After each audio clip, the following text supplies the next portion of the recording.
ముందుగా ప్రజలందరికీ కూడా బోనాల మహోత్సవ శుభాకాంక్షలు.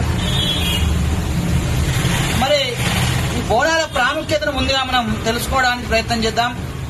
బోనము అనగా భోజనము అనే అర్థం.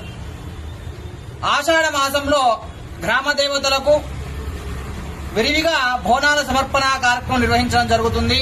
బోనము భోజనము అమ్మవారికి సమర్పించడంలో అనేక శాస్త్రీయత కొలువు ఉంది.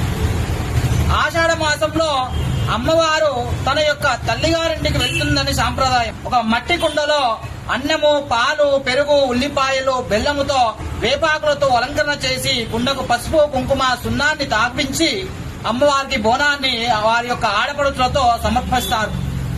ఈ విధంగా చేయడం వల్ల ఆ యొక్క గ్రామాలలో, ఆ యొక్క నగరాలలో ఉన్నటువంటి దుష్టశక్తులన్నీ కూడా తొలగిపోయి అందరూ కూడా సుఖశాంతిలో వర్ధిల్లుతారని ప్రణతి. బోనాలలో ఆటగాళ్లు మరియు పొట్టేళ్లతో అమ్మవారికి చాలా శాస్త్రబద్ధంగా ఊరేగింపు జాతర కూడా కొనసాగుతుంది. రంగాన్ని సిద్ధం చేసి భవిష్యవాణి కూడా తెలియజేశారు. ఇంతటి ప్రాముఖ్యత ఉన్నటువంటి ఈ యొక్క బోనాన్ని ప్రజలందరూ కూడా అంగరంగ వైభవంగా అమ్మవారికి సమర్పించి అమ్మవారి యొక్క ఆశీస్సులు పొందగలరని మనవి.